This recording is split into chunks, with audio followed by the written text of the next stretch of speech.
కూడికి చేసిన మీ అందరికి కూడా ప్రత్యేకమైన వందనాలు తెలియజేస్తూ ఉన్నాం. అలాగే లైవ్ లో ఉన్న ప్రతి ఒక్కరికి కూడా ప్రత్యేకమైన వందనాలు.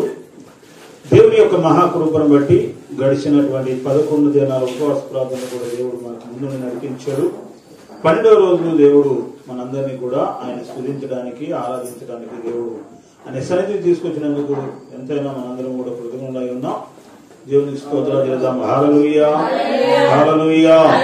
ప్రార్థన చేసుకునే వాక్య దినంలో కలుద్దాం.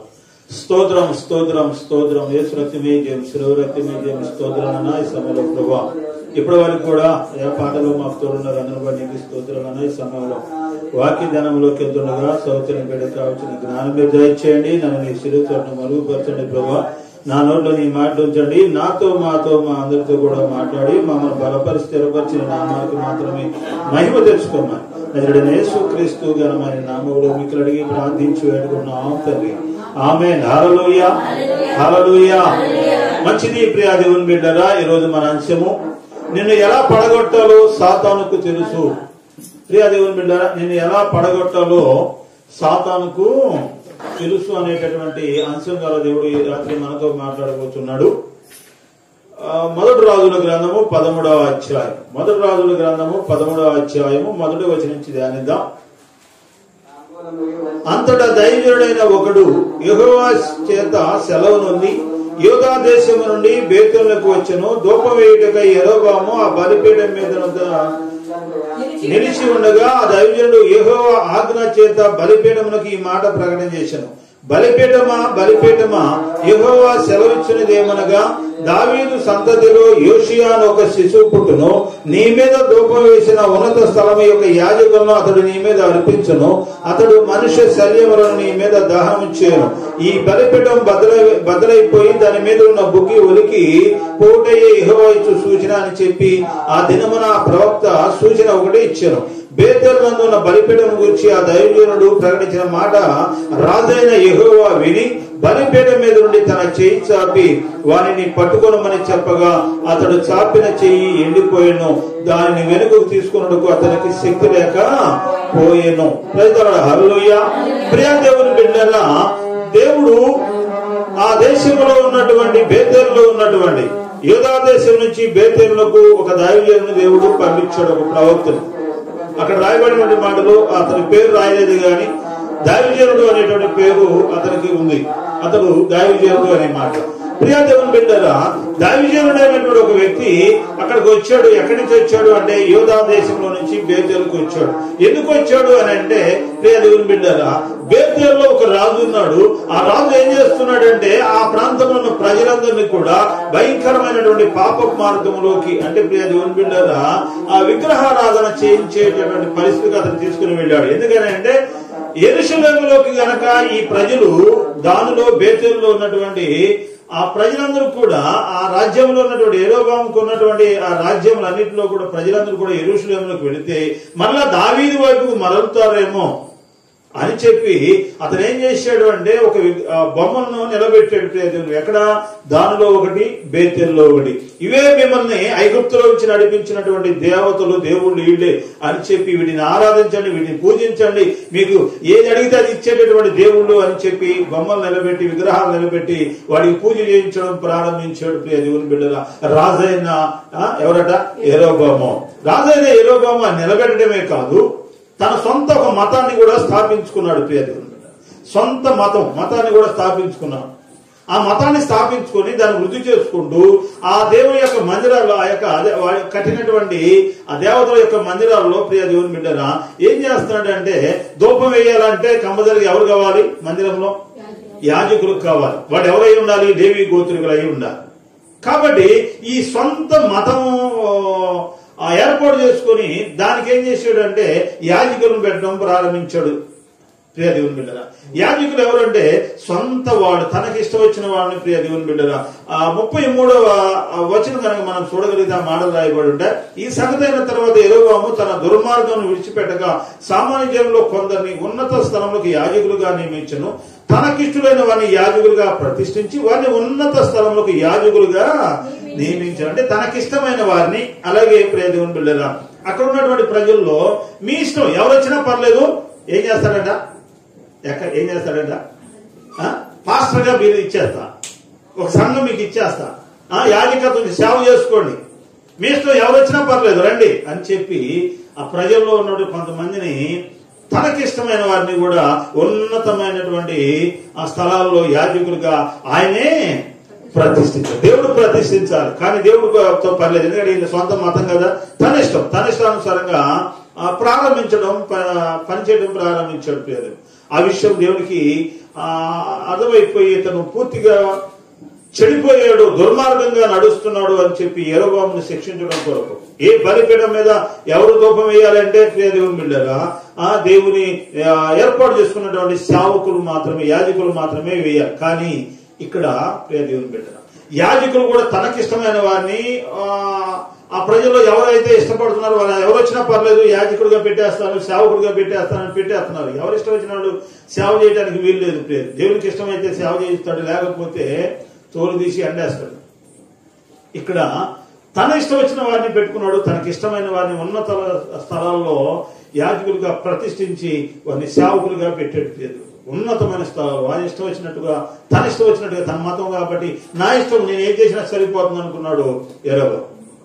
అప్పుడు దేవుడు అంటున్నాడు, దైవజనుడితో చెప్తున్నాడు, బేతేలులో నువ్వు బేతేలుకు వెళ్ళు, ఆ బేతేలులో బలిపీఠం మీద ధూపం వేయబోతున్నటువంటి రాజైన యెరొబోముతో నేను చెప్పిన మాట నువ్వు చెప్పు అని చెప్పి ఆ దైవజనుడితో ఒక మాట దేవుడు చెప్తున్నాడు. ఏమంటున్నాడు అంటే, నీవు వచ్చిన మార్గంలో మరలా తిరిగి రావడానికి వీలు, నువ్వు వచ్చిన దారిలో మార్గంలో నువ్వు మళ్ళా తిరిగి రాకూడదు, వేరొక మార్గంలో రావాలి.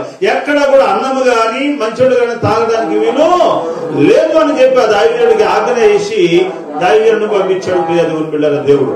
అప్పుడు ఆ సమయంలో రాజైన యెరొబోము ఏం చేస్తున్నాడట? బలిపీఠం మీద ధూపం వేయడానికి నుంచొని ఉన్నాడు.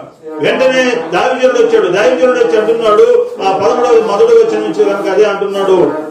2వ వచనంలో యెరొబోము ఆ బలిపీఠంలో నిలిచి ఉండగా ఆ దైవజనుడు యెహోవా ఆజ్ఞ చేత బలిపీఠంలోకి ఈ మాట ప్రకటన చేశాను, బలిపీఠమా యెహోవా సెలవిచ్చినదేమనగా దావీదు సంతతిలో యోషియాను ఒక శిశువు పుట్టును, నీ మీద ధూపం వేసిన ఉన్నత స్థలంలో యొక్క యాజకులను అతడు నీ మీద అర్పించును, అతడు మనుష్య శరీరంలో నీ మీద దహనం చేయును, ఈ బలిపీఠం బద్దలైపోయి దాని మీద ఉన్న బుగ్గి ఒలిగిపోవడే యెహోవా ఇచ్చు సూచన అని చెప్పి ఆ దినమున ఆ ప్రవక్త సూచన ఒకటి ఇచ్చాను.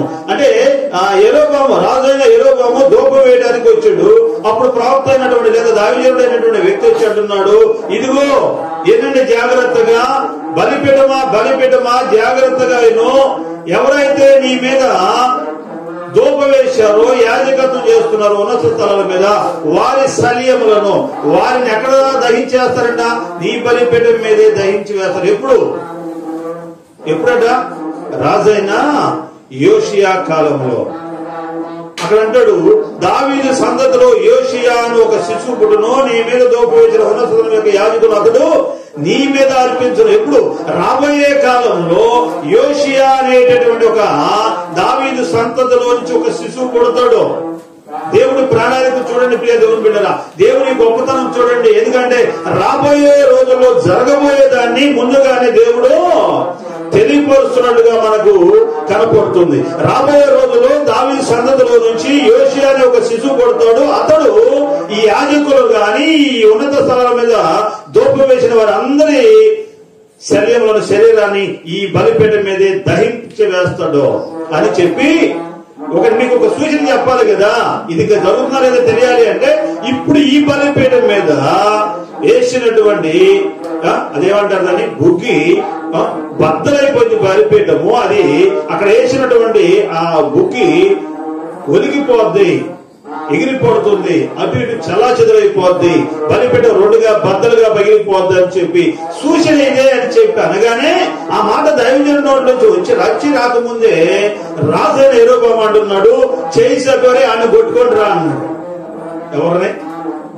దేవుని చేత పంపబడినటువంటి సేవకుడిని ఆయన పట్టుకోండి, అతన్ని పట్టుకోండి ముందు అని చెప్పి చేయి చాపి ఏలు పెట్టి చూపించట్టున్నాడు. అతన్ని పట్టుకోండి అని బలిపీఠం మీద ఇక్కడ ఉండి ఆజ్ఞాపించగానే చేయి చాపి అలా ఏలు చూపిగానే దైవజనుడి వైపు ఎత్తిన చెయ్యి ఇలాగే ఉండిపోయిందంట. ఈ చెయ్యి ఎండిపోయింది, శక్తి లేనిగా ఉందంటే ఈ చెయ్యి ఇలా ఉంది, ఇలా దింపుకోగలుగుతాం. ఎప్పుడైతే ఈ చెయ్యి ఇలా ఎండిపోయిందో, ఎండిన చెయ్యి ఎండినట్లుగానే ఉంది, పనికి రాకుండా కదలకుండా ఇది ఎలాగే ఉండిపోయింది. ఆయన నోట్లో నుంచి వచ్చి మాట వచ్చి రాకముందే, యెరొబాము నోట్లో నుంచి వచ్చి రాకముందే చూపించినటువంటి చెయ్యి ఎండిపోయేటప్పటికి అతనికి అర్థమైపోయింది ఏంటంటే ఇది దేవుని చేత పంపబడిన దైవజనుడే, ఇది దేవుని శక్తే, కాబట్టి ఇది ఇప్పుడు ముందు ప్రస్తుతానికి తప్పుకోవాలి అని చెప్పి వెంటనే ప్రియ దేవుని బిడ్డరా ఆ యెరొబాము అంటున్నాడు, అయ్యా దైవజనుడా దయతో నన్ను క్షమించు, నా చెయ్యి మళ్ళా తిరిగి నాకు ఇప్పించు, నువ్వు ప్రార్థన చేయంటే దైవజనుడు వెంటనే ప్రార్థన చేశాడు. ప్రియ దేవుని బిడ్డ, ప్రభా ఇతర శక్తి ఇతర చెయ్యి మళ్ళా బాగు చేయాలగానే దేవుడు బాగు చేశాడు. ఏమండి, దేవుని కోపం వచ్చింది, దేవునికి వ్యతిరేకంగా జీవిస్తున్నారు, వారి మీదకి శిక్ష వచ్చింది. కానీ మళ్ళా అక్కడ చూపిస్తున్నాడు దేవుడు తన ప్రేమను, కృపను.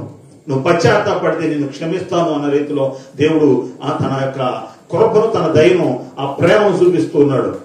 పశ్చాత్తాపడితే ఎలాంటి పాపినైనా కూడా దేవుడు క్షమిస్తాడు అనడానికి ఇక్కడ మనకు ఇది ఒక నిదర్శనం. అయితే ప్రియ దేవుని బిడ్డలారా, ఇక్కడ మనం అంశం ఏంటంటే నిన్ను ఎలా పడగొట్టాలో సాతానుకి తెలుసు అనే అంశము. ప్రియ దేవుని బిడ్డలారా, ఇప్పుడు మనకు తెలియపరుస్తున్నాడు దేవుడు ఏంటంటే, దావీదుకు చెప్పాడు ఏమని అంటే, నీవు ఎక్కడా కూడా అన్నపానాలు పుచ్చుకోవడానికి వీల్లేదు, అలాగే వచ్చిన మార్గంలో మళ్ళా తిరిగి రావడానికి వేరొక మార్గంలో రా అన్నాడు. ఇప్పుడు ఆ దైవజనుడు ఏం చేయాలి అంటే, తను వచ్చాడు, దేవుడు ఏదైతే తనకు చెప్పాడో అది ప్రకటించాడు, వెళ్తున్నాడు. వెళ్ళేటప్పుడు అక్కడ సాతాను యొక్క ఆలోచన ఏంటంటే, ఆ బలిపీఠం మీద యెరొబాము వేయాలి, యాజకులు చేయాలి. అది సాతాను యొక్క ప్రణాళిక, ప్లాన్, పక్క ప్లాన్ తోనే చేశాడు. కానీ సాతాను యొక్క ప్లాన్ అక్కడ నెరవేరలేదు. ఇప్పుడు ఓడిపోయాడు సాతానుడు. ఇప్పుడు ఏం చేయాలి? ఓడిపోయినోడు తల ఉంచుకొని కూర్చోవాలి, అవునా?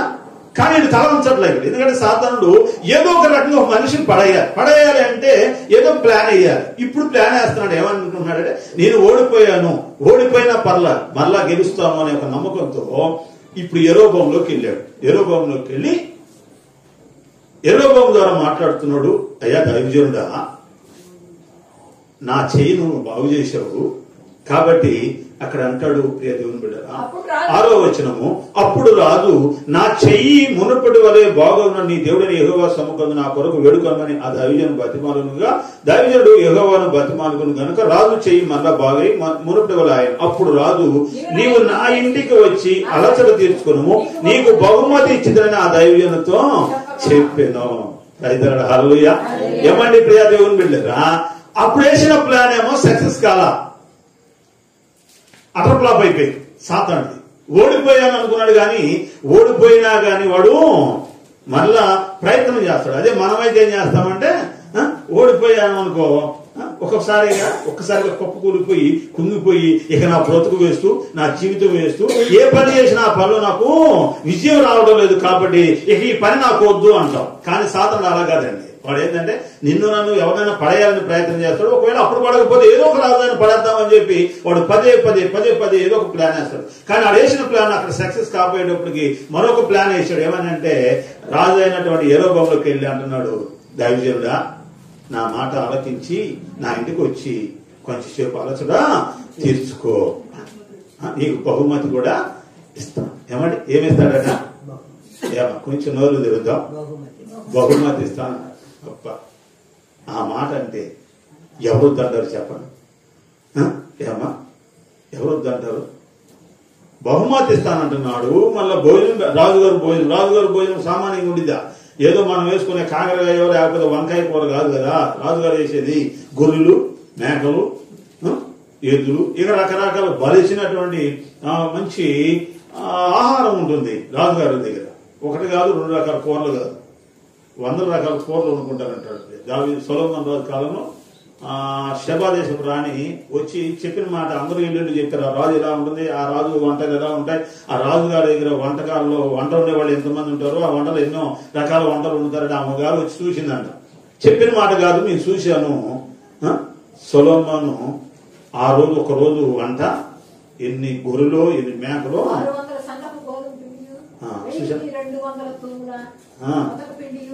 కొవ్విన ఎడ్లు మరియు 100 గొర్రెలు, దుప్పులు, ఎర్ర దుప్పులు, జింకలు, కొవ్విన బాతులు తేబడచ్చు. ఏంటంటే దుప్పులు, జింకలు, ఎద్దులు, గొర్రెలు, మేకలు, ఒకరోజు ఆహారం అన్నది 100 టన్నులు. అంత ఆహారం రాజుగారి దగ్గర ఉంటుంది. సహజంగా ఎవరైనా బహుమానం ఇస్తామంటే మనమేమే మాత్రం తగ్గం. ఎందుకు తగ్గుతాం? మనకేమి ప్రియా దేవుని బిడ్డరా, ఏ మాత్రం కూడా తగ్గం. బహుమానం అంటే ఆ బహుమానాల వైపు పరిగెత్తాం. ఎవరైనా కానీ ఈ రోజు కనుక లాటరీ తీస్తున్నాము, లేదు మీకు బహుమానం వస్తుంది, ఇప్పుడు కనుక ఇదిగో ఇది కొంటే ఫ్రీ అన్నారు అనుకో, ₹1 పెట్టి 5 రూపాయలు 10 రూపాయలు పెట్టి ఏదైనా కొంటే ఫ్రీ అన్నారు అనుకో, ఎక్కడుంటాం? ఉపవాస ప్రార్థన లేదు, ఆదివారం విశ్రాంతి దినం లేదు. ఎందుకంటే బహుమానాలు ఫ్రీగా వచ్చే ఉన్నాయి కాబట్టి అక్కడికి పరిగెత్తా ఉంటాయి దేవుని బిడ్డలు. గెహాజీ అంటాడు, గెహాజీ నయమా నుంచి వచ్చే బహుమానం ఏదైనా ఉంటే నా యజమానికి మనసు లేదు ఏమి బహుమానం తీసుకోవడానికంట. అక్కడ సాధన వేశాడు. గెహాజీకి ఏం బాణం వేశాడంటే, అరే అబ్బాయి మీ యజమాని ఎదురికి తీసుకునేటట్టు నువ్వు రారా అని పిలిచాడు సాధనుడు. బహుమానం అనేటప్పటికి యజమానికి మనసు లేదంట, కానీ మనోడికి మనసు ఉందంట. ఆ బహుమానం తెచ్చుకున్న గెహాజీకి ఏమైందో చాలా స్పష్టంగా దేవుడు వాక్యం సెలవిస్తుంది. కుష్ఠరోగాన్ని తన ఇంటి వారిని కూడా బహుమానం. ఎందుకంటే బహుమానం అనగానే ఈరోజు చాలా మంది చాలా చోట్ల కూడా ఎమ్మెల్యే గారు, మంత్రి గారు వచ్చారు, క్రైస్తవులు పిలిచారు, బహుమానం ఏదైనా ఇస్తున్నాడు అనగానే ఎవరు ఇస్తున్నారు? ఏమన్నా ఎమ్మెల్యే గారు ఇస్తున్నాడు అనగానే ఏమైపోతాం? ఎమ్మెల్యే గారు బహుమానాలు ఇస్తున్నాడంట, క్రైస్తవులు కంట ఐవీస పంచుతున్నారు, ఈ పంచుతున్నారు, రాజకీయ నాయకులు అనగానే గబగబ పరిగెత్తాం. ఇంట్లో పనులు 500 ఇచ్చినా, కూలి ఇచ్చినా, 600 కూలి ఇచ్చినా గానీ దాన్ని వదిలేసి అక్కడికి వెళ్ళిపోతాం బహుమానానికి. దావీదుకి వచ్చింది బహుమానము. దావీదుతో మాట్లాడుతున్నాడు రాజు, నా ఇంటికి వచ్చి అలసట తీర్చుకో, నేను ఇచ్చే బహుమానం తీసుకొని వెళ్ళయ్యా అంటే అతను అంటాడు దావీదు రాజుతో నేను 8వ వచనంలో, నీ ఇంటిలో సగము నీవు నాకు ఇచ్చినను, నీతో కూడా నేను లోపలికి రాను, ఈ స్థలమందు నేను అన్నపానము పుచ్చుకొనవద్దనియు నీవు వచ్చిన మార్గం తిరిగిపోదని యెహోవా వాక్కు చేత నాకు సెలవైనని రాజుతో చెప్పాను అన్నాడు. దేవుడు చెప్పాడు నాకు, నీవు నీ ఆస్తిలో సగం నాకు ఇచ్చినా కూడా నేను పుచ్చుకోను. అన్నం గాని మంచుడు గాని వచ్చిన మార్గంలో మళ్ళీ నేను వెళ్ళడానికి వీలదున్న దేవుడు నాకు చెప్పాడు. ఆయన ఆజ్ఞని పాటించాలి అని చెప్పి ప్రియ దేవుని బిడ్డరా ఆ దైవజుడు అంటున్నాడు. అప్పుడు వేసాడు ప్లాన్ సాతానుడు, అది కూడా అటర్ ఫ్లాప్ అయిపోయింది. సాతానుడు వేసిన ఆ 2వ ప్లాన్ కూడా అటర్ ఫ్లాప్ అయిపోయి. ఎలా కూడా ఆ దైవజుడిని పడగొట్టాలి, ఎలాగోలా ఏదో ఒక రకంగా అతని యొక్క ఆలోచన, దేవుని ప్రణాళికలు పడగొట్టాలనేదే సాతాను యొక్క ఆలోచన. కాబట్టి ప్రియ దేవుని బిడ్డరా, ఆలోచన పడగొట్టడానికి ఎంతగా ప్రయత్నం చేసినా ఆ దావీదు మాత్రము బహుమానాల వైపు చూడలేదు. ప్రియ దేవుని బిడ్డరా, ఈ రోజు నీకు ఒకవేళ ఆఫర్ ఏమైనా రావచ్చు, ఏదైనా నీకు ఒక బహుమానం ఇస్తామని అనొచ్చు. ప్రియ దేవుని బిడ్డరా, ఆ బహుమానాలు ఎక్కడి నుంచి వస్తున్నా ఏంటి అనేది మనకు తెలియకుండానే సాతాను మనం పడగొట్టడానికి వేసే ప్లాన్ అనే విషయాన్ని గ్రహించు. క్రైస్తవుడుగా నీకు అనేక బహుమానాలు ఉన్నాయి. ఏంటంటే వాడు ఆలోచన చేస్తుంటాడు, ఏంటంటే ఈ రోజు కనుక నువ్వు వస్తే పనికి వస్తే నీకు ఒక 200 ఎగస్ట్రా ఇస్తాము, కూలోళ్ళు లేరు, నీకు వస్తే ఇంకా ఎంత ఇస్తామంటారు. అలాగే ప్రియ దేవుని బిడ్డరా, ఈ రోజు బహుమానాలు ఏంటంటే ఏదో ఫంక్షన్ ఎప్పుడు వస్తుందంటే ఆ ఫంక్షన్ ఆదివారమే వస్తుంది. ప్రియ దేవుని బిడ్డరా, అది ఒక పెద్ద బహుమానం. ఎందుకంటే ఆనందంతో పరిగెత్తాం. ఆదివారమే దేవుని సన్నిధి అనే ఆలోచన మనం చేయము. ఎందుకంటే వాడిచ్చే బహుమానం ఎలా ఉంటుందంటే ఎలాగైనా దేవుని సన్నిధికి మనం దూరం చేయాలనేది వాడేసేటటువంటి ప్లాన్. అది బహుమానాలు అంటాం. ప్రియ దేవుని బిడ్డరా, ఏదో ఒక రకమైన నీకు ఆశ చూపిస్తాడు. ప్రియ దేవుని బిడ్డరా, లంచగొడితనమో లేకపోతే ఏదో ఒక రకమైనటువంటి పాపం చేసే అవకాశం బహుమానంగా ఇస్తాడు. ప్రియ దేవుని బిడ్డరా, దానిలో పడగొట్టి మనము దేవునికి దూరం చేయాలనేది వాడి ప్లాన్. ఇక్కడ ఆ దావీదు కూడా బహుమానాలు ఇవ్వాలి, అలాగైనా అతను పడగొట్టాలా, అన్నం పెట్టాలా, మంచిని ఇవ్వాలి, ఏదో ఒక బంగారం ఏదో ఒకటి రాళ్ళ దగ్గర వజ్రం ఏదో ఒకటి ఆయన పడేస్తే చాలు, ఎలా కూడా ఆయన పడగొట్టాలని సాతాను వేస్తే ప్లాను. ఆ దావీదు సాతాను మాట వినలేదు. ప్రియ దేవుని బిడ్డరా, వినకుండా అంటున్నాడు, నాకు అవసరం లేదు, అవి నాకు అవసరం, నీ ఆస్తిలో సగం నాకు ఇచ్చిన నాకు వద్దు అన్నాడు. ప్రియ దేవుని బిడ్డరా, వద్దనగానే అతను వెళ్ళిపోయాడు. వెళ్ళిపోయిన తర్వాత సాతాను మళ్ళా ప్లాన్ వేసాడు. ఎలాగో ఆ దైవజనుడిని ఆ యోధా దేశానికి మళ్ళా యెరూషలేము పట్టణానికి వెళ్ళకుండా చేయాలి అని చెప్పి ప్రియ దేవుని బిడ్డగా సాతాను మళ్ళా ప్లాన్ వేసాడు. 2 సార్లు ఫ్లాప్ అయిపోయింది. అతని ప్లాన్ అంతా కూడా ప్రణాళిక నెరవేరలేదు. ఇప్పుడు 3వసారి ఎవరి దగ్గరికి వెళ్ళాడో తెలుసా ప్రియ దేవుని బిడ్డగా? అక్కడ బేతేల్లో ఒక ముసలి ప్రవక్త ఉన్నాడు. హల్లెలూయా. బేతేల్లో ఒక ముసలి ప్రవక్త ఉన్నాడు.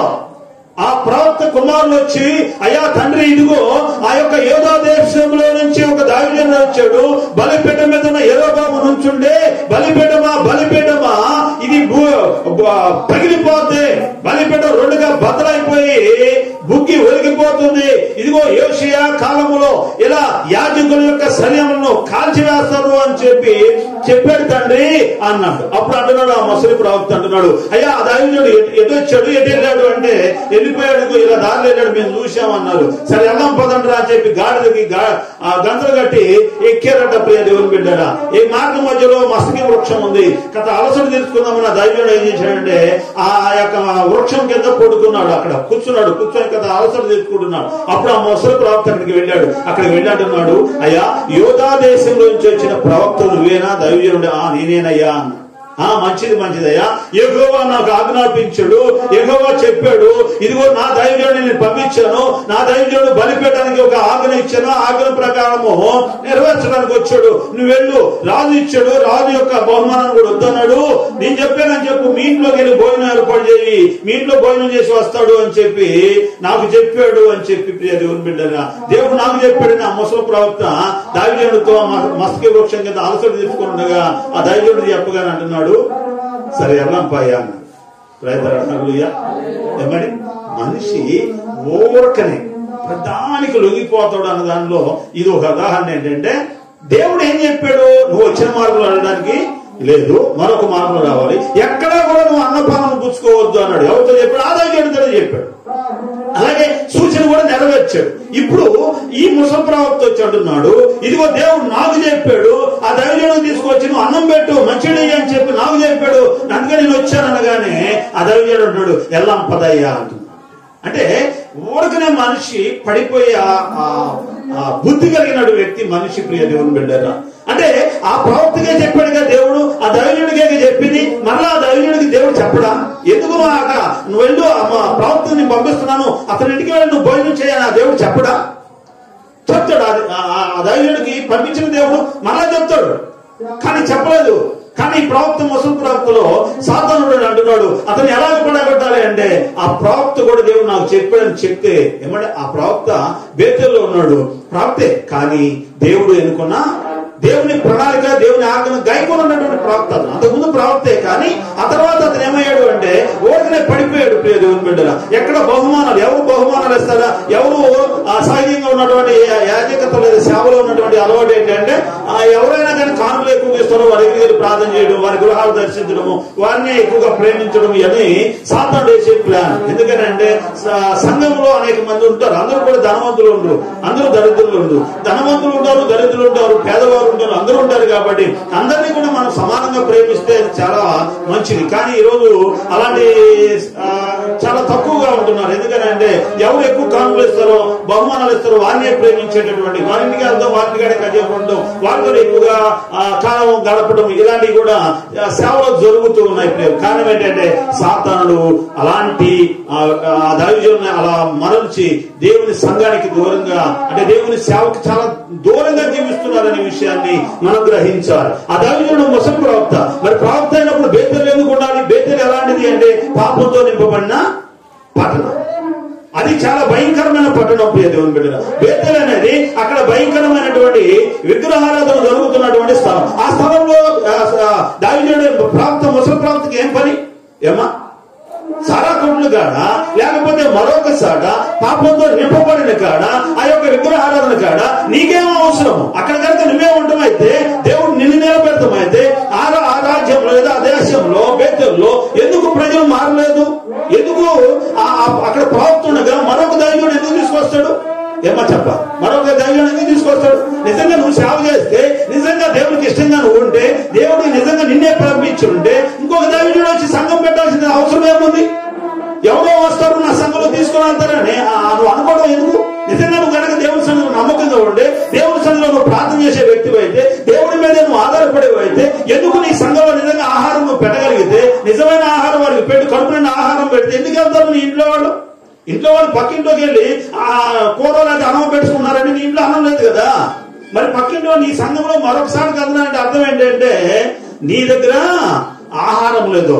ఎందుకు నువ్వు భయపడేది? సంఘం ఎవరు వస్తారు, ఏదో లాక్కెళ్తారు అనుకోవడము అది మన అవివేకం. దేవుని బిడ్డ సంఘంలోంచి బిడ్డలు ఎత్తున్నారంటే అర్థము అక్కడ తిరుగుబాటు చేశారంటే అది సాధారణ ప్రవేశించాలి, లేదంటే అక్కడ ఆహారమైనా కొరత అయి ఉందా? సంఘాల్లోకి ఆహారం కొరత అయినప్పుడు ఆటోమేటిక్ గా సంఘాల నుంచి ఆహారం ఎక్కడైతే ఉంటుందో అక్కడికి వెళ్ళిపోతారు. లేదు, మనం భయపడాల్సిన పని ఏం లేదు. ఎందుకంటే మన దగ్గర ఉంటే సత్తు కనుక నిజంగా శక్తి అనేది ఉంటే, నిజమైన ఆహారం మనం పెట్టగలిగితే, దేవుని బలమైనటువంటి వాక్యాన్ని మనం అందించగలిగినప్పుడు, దేవుని శక్తిని మనం ప్రదర్శించినప్పుడు, దేవుని యొక్క మహాకృప మన మీద ఉన్నప్పుడు ఎవరికి మనం భయపడాల్సిన ఎన్ని సంఘాలు పెట్టుకునే ఇబ్బంది ఏం లేదు. ముసలి ప్రాంతం అక్కడ ఉన్నాడే, మరి ధైర్యం ఎందుకు రావాలి? అక్కడ యోధ దేశంలో నుంచి బేతల్లోకి వచ్చి దేవుని యొక్క వాక్కును ప్రకటించాల్సిన పని ఏముంది? నిజంగా ఆ ముసలి ప్రవక్తే దేవుని యొక్క సేవకుడే ఇది ప్రవక్త అయితే, అక్కడి నుంచి వచ్చి ఇంకో సేవకుడు వచ్చి సేవ చేయాల్సిన పని ఏముంది చెప్పండి? దేవుని మాటలు ప్రకటించాలా? అవసరం ఏమి చెప్పండి? కానీ ఆ ముసలి ప్రవక్త దేవుని చిత్తానికి వ్యతిరేకంగా జీవిస్తున్నాడు కాబట్టి దేవుని యొక్క వాక్కు అతనికి ఇవ్వకుండా దావీదును పంపించాడు. ప్రియ దేవుని బిడ్డరా, కానీ సాతాడు ఎలా మాట్లాడాడు, ఇతను ఎలాగోలా పడగొట్టాలి అని చెప్పి ఆ ముసలి ప్రవక్తలోకి వెళ్ళి అతను చెప్పాడు, దేవుడు నాకు ఆజ్ఞాపించాడు, చెప్పాడు. అందుకే నీ దగ్గరికి వచ్చానంటే అతను అంటున్నాడు, వెళ్దాం కదా మీటికి వెళ్ళిపోయింది. వచ్చాడు దావీదుడు, ఇతను పెట్టిన ఆహారం తిన్నాడు. సరిపో అన్నాడు. పో అనగానే వెళ్తుండే మార్గ మధ్యంలో దావీదుడే దేవుడే పంపించాడు. ఆ దావీదుడు దేవుడే పంపించాడు, దేవుని మాట ప్రకారం అక్కడ ప్రకటించాడు. కానీ దేవుని చిత్తానికి, దేవుని ఆజ్ఞకు వ్యతిరేకంగా అక్కడ ప్రవర్తించాడు. ఏంటంటే ఎక్కడ నువ్వు భోజనం చేయడానికి, అన్నపానం పుచ్చుకోవడానికి లేదు, వచ్చిన మార్గం వెళ్ళడానికి వీల్లేదంటే ఇతను దేవుని మాటను ధిక్కరించి తిరస్కరించి ఆ ముసలి ప్రవక్త దగ్గర ఆహారం పుచ్చుకోవడం వలన మార్గ మధ్యంలో సింహం ఎదురైంది. సింహం ఎదురై అతన్ని చంపేసింది. గాడిద మీద ఎక్కి వెళ్తున్నాడు, గాడిదకి ఏ హాని కలగలేదు, అతని శరీరాన్ని కూడా ఏ హాని కలగలేదు. కానీ దాన్ని ఆ మనిషిని మాత్రము చంపేసింది, సింహం చంపేసింది. కానీ శరీరానికి ఎక్కడ కూడా తినడం కానీ ఏమీ సింహం చేయలేదు. ఎందుకంటే యెహోవా ఆజ్ఞ అది. సింహం ఈ ముసలి ప్రవక్తకు వచ్చి చెప్తున్నారు, అయ్యా ఇదిగో దావీదుడు బలిపీఠానికి ఆజ్ఞాపించిన ఆ దావీదుడు ఆ సింహం చంపేసింది అనగానే ఆ ముసలి ప్రవక్త అంటాడు, ప్రియ దేవుని బిడ్డరా, 20 వచనం చూద్దాం. వారు భోజనము చేయించుండగా అతనిని వెనుకకు తోడుకుని వచ్చిన ఆ ప్రవక్తకు యెహోవాకు ప్రత్యక్షమాయను. అంతటా అతడు యూదా దేశం నుండి వచ్చిన దావీదుని పిలిచి, యెహోవా ఈలాగున ఆజ్ఞ ఇస్తున్నాడు, నీ దేవుడని యెహోవా నీకు ఆజ్ఞాపించిన దాన్ని గైకొనక ఆయన సెలవిచ్చిన నోటి మాట మీద తిరుగుబడి నీవు వెనుకకు వచ్చి నీవు అతడు అన్నపానము పుచ్చుకొని వలదని ఆయన సెలవిచ్చిన స్థలమును భోజనం చేసినావు గనక నీ కడేబారం నీ పితరుల సమాధులకు రాకపోనని ఎలుగెత్తి చెప్పాను అంటున్నాడు. ఏమండి, ఎవరు చెప్తున్నాడు? దేవుడు ఆ ముసలి ప్రవక్త దగ్గర సెలవిస్తున్నాడు. దేవుడు పనికిరాని వాడే అతనిలో దేవుని ఆత్మ లేదు, కానీ దేవుని ఆజ్ఞను గైకొనటువంటి ప్రవక్తే. కానీ ఇప్పుడు దేవుని ఆజ్ఞను గైకొనడానికి వచ్చిన ఆ దావీదుడు గురించి ముసలి ప్రవక్త దేవుడు మాట్లాడుతున్నాడు. నీవు దేవుని ఆజ్ఞను గైకొనలేదు, దేవుడు అన్నపానం పుచ్చుకోవద్దు అంటే నువ్వు అక్కడ అన్నపానం పుచ్చుకున్నావు కాబట్టి దేవుడు అంటున్నా నీ కళేబారంను ఏం చేస్తాయంట, నీ పితరుల సమాధిలో చేర్చబడదు. సింహం వచ్చి నేను తినేసింది, నేను చంపేసింది అని చెప్పగానే వెళ్తున్నాడు. సింహం రానే వచ్చింది, అతను చంపేసింది. గాడిద అలాగే ఉంది. ఆ చంపిన మనిషి ఆ దావీదుడు అలాగే చచ్చిపోయి ఉన్నాడు. సింహం కూడా విడిపోలేదు, ఎందుకంటే అది ఆ దేవుడు ఇచ్చినటువంటి సెలవు కాబట్టి సింహం కూడా అక్కడే ఉంది. తర్వాత చచ్చిపోయాడనే విషయం తెలిసి తన కుమారుల ద్వారా ముసలి ప్రవక్త అంటున్నాడు. అక్కడ అంటాడు, యెహోవా మాటను 26వ వచనంలో ఆ వర్తమానం విన్నప్పుడు యెహోవా మాటను ఆలకింపగా తిరగబడిన దావీదుడు ఇతడే. యెహోవా సింహం అతను అప్పగించి ఉన్నాడు, యెహోవా సింహమునకు అతను అప్పగించి ఉన్నాడు, యెహోవా సెలవిచ్చిన ప్రకారం అది అతన్ని చీల్చి చంపెను అని పలికి అంటున్నాడు. యెహోవా మాటలు ఆలకింపగా తిరగబడిన దావీదుడు ఇతడే. ఏమని? ఆ దావీదుడే. ఏ దావీదుడు? ఆ ముసలి ప్రవక్తే దేవుడు నాకు చెప్పాడు, రా అన్నపానం పుచ్చుకోమని అన్నాడు. తర్వాత అంటున్నాడు, యెహోవా నాకు ఆజ్ఞాపించాడు, ఇప్పుడు నువ్వు చచ్చిపోబోతున్నావు. యెహోవా మాటను ధిక్కరించి తిరస్కరించి ఆయన మాటకు వ్యతిరేకంగా జీవించావు కాబట్టి నీ కళవర నీ పితరుల సమాధిలో పెట్టలేదో అని చెప్పి ఆ ప్రవక్త దేవుడు ఆ ముసలి ప్రవక్త దేవుడు మాట్లాడి అంటున్నాడు. ఆ ప్రవక్త ముసలి ప్రవక్త యెహోవా మాటను ఆలకింపక తిరగబడిన ఏమని ఎంత మోసం అండి. మనలోనే ఉంటాడు సాతానుడు.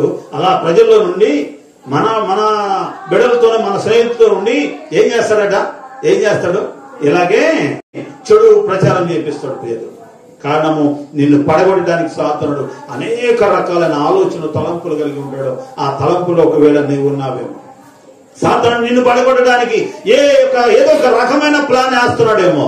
జాగ్రత్త. ఎందుకంటే అది నీ ద్వారా కావచ్చు, నీ భర్త ద్వారా కావచ్చు, నీ బిడ్డల ద్వారా కావచ్చు, నీ స్నేహితుల ద్వారా కావచ్చు, నీ చుట్టుపక్కల వర్గాల ద్వారా కావచ్చు, అది ఇంకెక్కడైనా కానీ ప్రియ దేవుని బిడ్డలా నిన్ను పడగొట్టడానికి వాడు అనేక రకాలుగా ప్రయత్నాలు ఏదో ఒక ఎక్కడో ఓడిపోతూనే ఉంటాడు, మరల ఎగుస్తూనే ఉంటాడు, పడగొట్టడానికి ప్రయత్నం చేస్తూనే ఉంటాడు. దావీదు విషయం అదే చేశాడు ప్రియ దేవుని బిడ్డ. 2 సార్లు ఓడిపోయాడు కానీ 3వసారి ఏమైనా విజయాన్ని పొందుకున్నాడు. ప్రియ మనం వాడికి విజయాన్ని ఇచ్చేవారిగా మనం ఎప్పుడు కూడా ఉండకూడదు. ఇంకా ఇవాళ ఏమంతా ఉపవాసం టైం చాలా ఉండేది, ఇవాళ ఇంట్లో చాలా పనులు ఉన్నాయి, ఇంటి దగ్గర ఎంత పని ఉందో అనుకున్నాం అని చెప్పి సాతానుడు ఏం చేస్తాడట, ఎవరో ఒకరిని ప్రేరేపించి నీ ఇంటి ముందుకు తీసుకొచ్చి కూర్చోబెడతాను నీ దగ్గర. ఇంక ఈ అక్కను వదిలిపెట్టి ఏమంటాం, బాబాయ్ చుట్టాలు వచ్చాడు, ఇంటికాడ నుంచి మన ఊరి నుంచి మా పెదనాన్న వచ్చాడు అని చెప్పి నువ్వేమవుతాం, అబ్బాయి మాంసం తెచ్చాడు, ఈయన వద్దు పోటాడుతున్నాడు, ఇప్పుడు ఎంత ఏట నాకు అన్నం ఏట అంటాడు.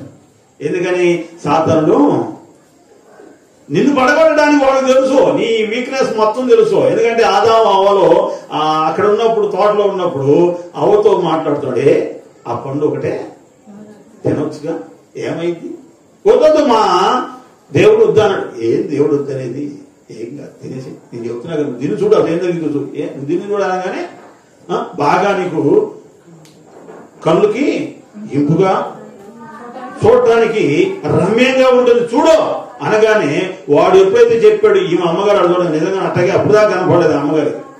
ఎప్పుడు కనపడింది, వాడు ఎప్పుడైతే ఇప్పుడు చూడు అన్నాడో ఆ మాటకి పేదం బిడ్డలు ఆ కాయలు కూడా అట్టగే కనపడాయి అమ్మగారికి. ఎందుకంటే పాపం చేసేవాడికి లోకం అంతా పచ్చకమ్మలోడికి లోకం అంతా పచ్చగానే ఉండదు, పాపం చేసేవాడికి అంతా అట్టగే ఉంది. కాబట్టి ప్రియ దేవుని బిడ్డరా వాడు వేసిన ప్లాన్ లో అవరు పడగొట్టాలి, ఎలా కూడా పడగొట్టేది. అలా పడగొట్టాలంటే చాలా రోజులు ట్రై చేశాడు, 1 రోజు కాదు 2 రోజులు కాదు. మనమేమో 1 రోజు ప్రార్థన చేస్తాం, 4 రోజులు ప్రార్థన చేస్తాం, 10 రోజులు ప్రార్థన చేస్తాం. ఆ ప్రార్థన జవాబు రాగానే ఏమైపోతాం, కుంగిపోయి ప్రార్థన లేదు నా పాడలేదు, ఏమవుతాను చెయ్యి. అంతా సేవకులు చెప్పేది అంతా కూడా అబద్ధాలే. మన దగ్గర ఏదో మనం మభ్య పెట్టడానికి, మనం మాయ చేయడానికి ఏదో చెబుతారని ఉంటాం. నువ్వేమో 10 రోజులు చేసేటప్పుడు నీకు జవాబు రాలేదనుకుంటాం.